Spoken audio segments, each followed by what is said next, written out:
అందరికీ నమస్కారం. శ్రీమతి రామానుజాయ నమః. నేను మీ గోపాల్ అయ్యంగార్. 8వ తారీఖు సెప్టెంబర్ నెల నుంచి 14వ తారీఖు సెప్టెంబర్ నెల వరకు మేషరాశి నుంచి మీనరాశి వరకు వార ఫలాలు ఎలా ఉంటాయో ఈరోజు మనం తెలుసుకుందాం. ముఖ్యంగా ఈ వారంగాని చూసుకుంటే ఆదివారం నుంచి శనివారం వరకు, అలాగే స్వాతి నక్షత్రం నుంచి ఉత్తరాషాఢ నక్షత్రం వరకు, అలాగే పంచమి తిథి నుంచి మొదలవుతుంది ఈ వార ఫలాలు. పంచమి, షష్ఠి, సప్తమి, అష్టమి, నవమి, దశమి, ఏకాదశి వరకు ఉంటుందన్నమాట ఈ ఫలాలన్నీ కూడాను. అలాగే మనకు వార ఫలాలు అనేది దీంట్లో ముఖ్యంగా నక్షత్రం ప్రకారంగా పుట్టినరోజు చేసుకోవటం, భాద్రపద మాసంలో ఎవరైతే పుట్టారో వాళ్ళ నక్షత్రాలను బట్టి ఆ రోజు ఖచ్చితంగా గుడికి వెళ్ళడం, దేవుడికి అర్చన చేయించడం, మన పేరు మీద అర్చన చేసుకోవటం, స్వామి కైంకర్యం చేసి మన పేరు మీద మనం పుట్టినరోజు దేవుళ్ళో గుడిలో చేసుకోవాలి. అలాగే తారీఖు ఏదైతే ఉందో ఆ తారీఖు ప్రకారంగా మీరు మీ స్నేహితులతో కేక్ కటింగ్లు అవన్నీ కూడా ఈ ఇంగ్లీష్ స్టైల్లో చేసుకోవచ్చు, తప్పేం లేదు. కానీ పుట్టిన నక్షత్రం ప్రకారంగా ఖచ్చితంగా మీరు మీకు నచ్చిన గుడికి వెళ్ళి అక్కడ మీ పేరు మీద అర్చన చేసుకుంటే సంవత్సరం అంతా కూడా మీకు భగవంతుడి ఆశీస్సులు బాగుంటాయని ఒకటి గుర్తుంచుకోవాలి.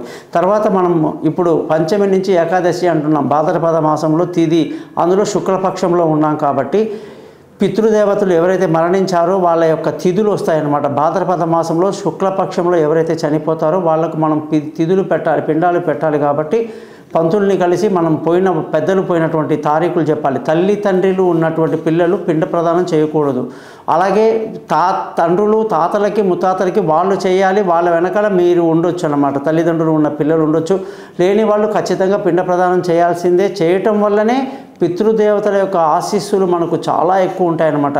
ఇవి నవగ్రహాల కన్నా, అష్టదిక్పాలకుల కన్నా, దేవుళ్ళ కన్నా కూడా పితృదేవతలు చాలా పవర్ఫుల్ అన్నమాట. సో వాళ్ళ యొక్క పవర్ ఉంటే బాగుంటుంది. అలాగే ఈ వారం గ్రహస్థితి కానీ చూసుకుంటే వృషభ రాశిలో గురువు, మిథున రాశిలో కుజుడు, సూర్యుడు బుధుడు వచ్చేసి సింహరాశిలో, శుక్ర కేతు గ్రహాలు కన్యారాశిలో, చంద్రుడు తుల వృశ్చికం ధనుసు రాశిలో, అలాగే శని కుంభరాశిలో, రాహు వచ్చేసి మీనరాశిలో ప్రయాణిస్తున్నారు.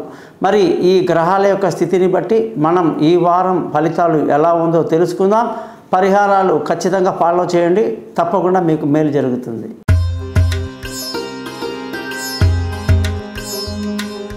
మేషరాశి వాళ్ళందరికీ కూడా 8వ తారీఖు సెప్టెంబర్ నెల నుంచి 14 సెప్టెంబర్ 2024 వరకు వారఫలం ఎలా ఉందో తెలుసుకుందాం.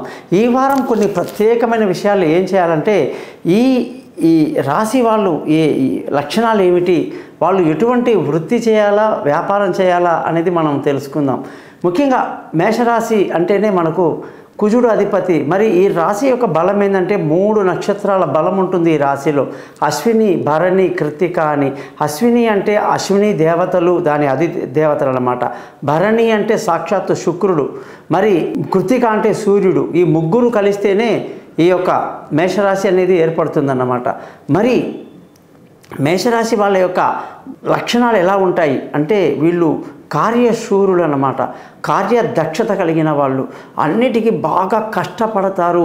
అన్ని రంగాల్లో కూడా ముఖ్యంగా ఈ యొక్క సైనికులు కానీ, పోలీసులు కానీ, డిఫెన్స్ కానీ, గూర్ఖాలు కానీ, లేదా సెక్యూరిటీ గార్డ్ కానీ, అనేక రూపాల్లో మనం పోలీస్ డిపార్ట్మెంట్లో వీళ్ళని చూడవచ్చు అన్నమాట.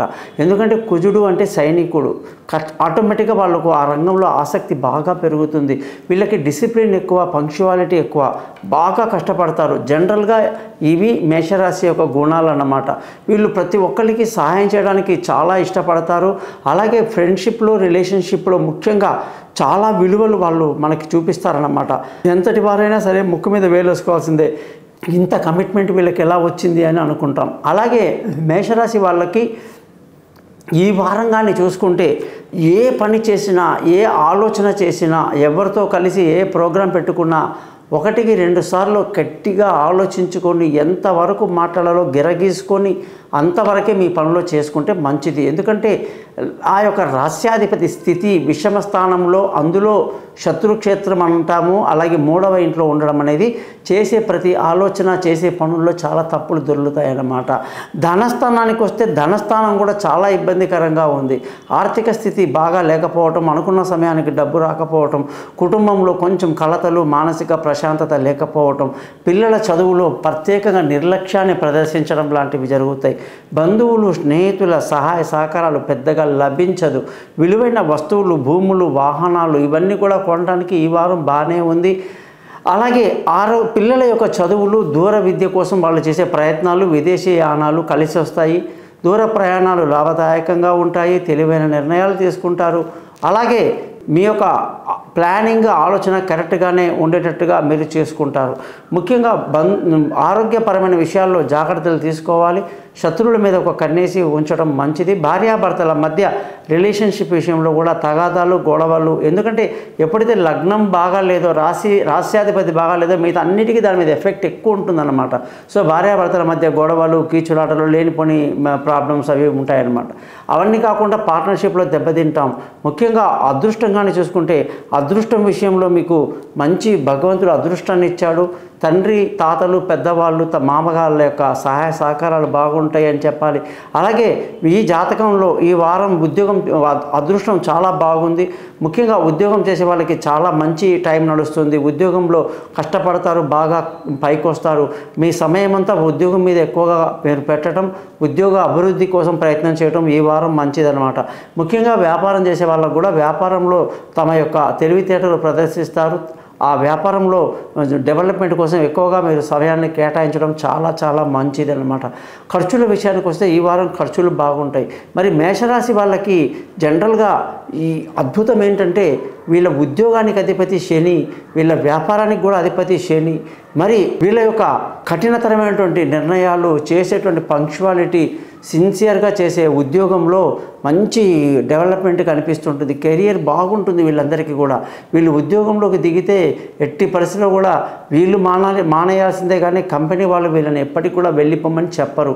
అటువంటి సిస్టమేటిక్గా, కమిటెడ్గా వర్క్ చేసి రిజల్ట్ తెస్తారు అని చెప్పి మనం మేషరాశి వాళ్ళకి చాలా మంచిగా చెప్పొచ్చు.